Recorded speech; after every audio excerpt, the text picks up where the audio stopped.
If a bear is running towards you, do you feel fear because we register the bear, stimulating our heart rate, creating the emotion of fear, or does the emotion of fear itself trigger these bodily changes? Hi everyone, I'm Sophia, a yoga teacher and postgraduate student studying psychology and neuroscience of mental health. And I also create accessible evidence-based content on how yoga supports our mental and physical health. In the last video, we spoke about the stress response, the types of threat that may trigger you, and how you can use simple yogic techniques to self-regulate your nervous system, to dampen the stress response and come back to a more calm and in control state. So we have assumed already that we have been triggered by threat, or we feel threatened by a situation. A threat stimulus creates a feeling or emotion that's scary. In the next two videos, I'm going to talk about what the predominant theory is on how emotions are formed and how we can self-regulate and process them so that maybe we can avoid getting triggered in the first place. For example, if a bear is running towards you, do you feel fear because we register the bear, stimulating our heart rate, creating the emotion of fear or physical arousal, or does the emotion of fear itself trigger these bodily changes? According to the James Lange theory, it's the former. The emotion is created after the physiological change. However, this was highly debated, and although the James Lange theory is not wrong, it's just incomplete. So the current theory by Satcher and Singer is that emotions are formed by a combination of both.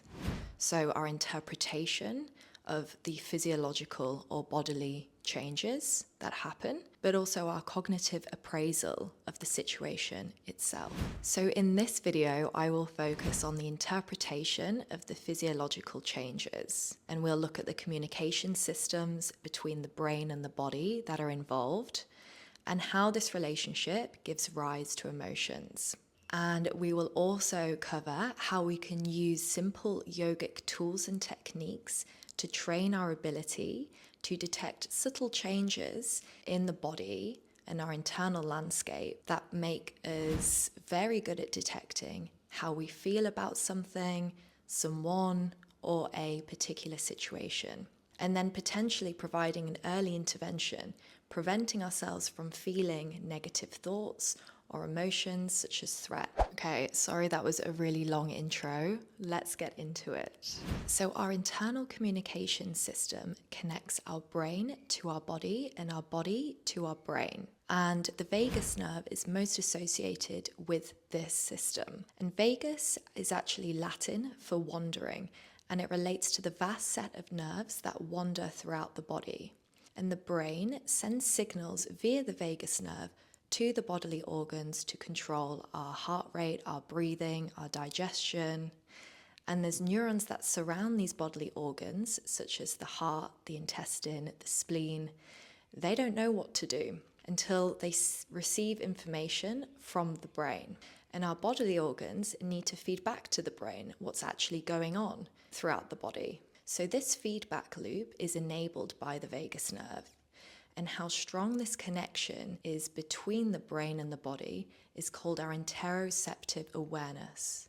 And it's our ability to sense our internal landscape. And it's also called our sense of self.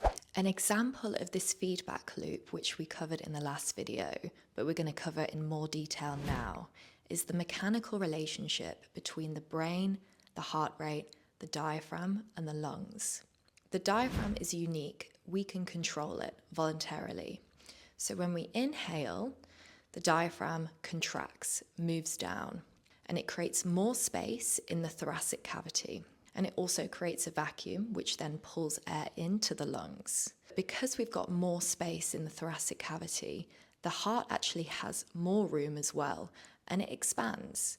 So we have a larger heart. The blood that is currently flowing in the heart, through the heart at that time, because of the larger volume of the heart, it actually flows at a slower rate. And so this is actually picked up by neurons that are on the outside of the heart, called the sinoatrial nodes.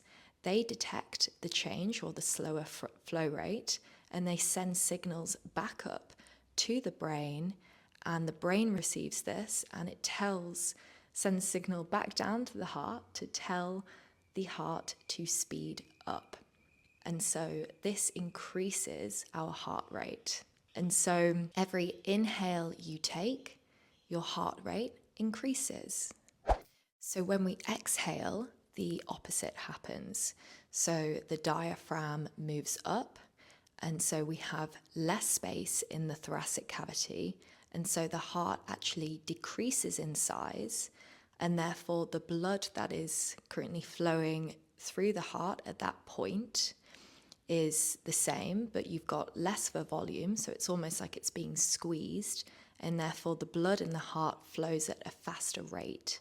And then this is detected by the sinoatrial nodes, the little neurons that are sat on the heart, and sends that message back up to the brain, to the amygdala, via the vagus nerve. And the brain detects this, receives this information rather, and then sends a signal back down to the heart through the vagus nerve to tell the heart to slow down. And so the heart rate falls.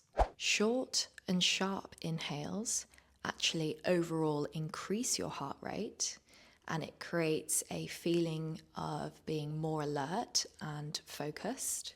Longer exhales lower the heart rate and create a feeling of being calm and relaxed. You can see that actually you have an influence over your emotions or how you feel at that time. So this is incredibly powerful, this relationship, and we can use this in our daily life.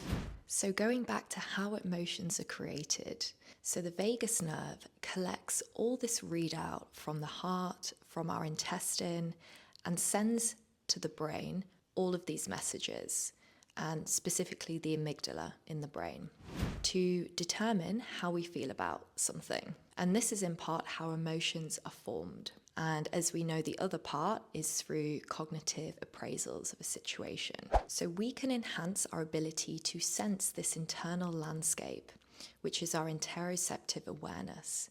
So we can detect subtle changes in our body, so we can get very good at noticing how we feel about something, someone, or a certain situation. And because we have control over our diaphragm, we can control our breathing, and maybe we can stay calm and prevent being triggered in the first place, and overall better regulate our emotions. So how can we train our interoceptive awareness? So we can do a simple meditation practice which simply focuses on our heart rate. So by sitting down, either on the floor or in a chair in a comfortable position, by becoming still, by closing down the eyes, and when we stop taking in our external environment, our outside world, we naturally start focusing on our internal environment. So we become more interoceptive just by making that small change. And then we can start paying attention to our breathing cadence.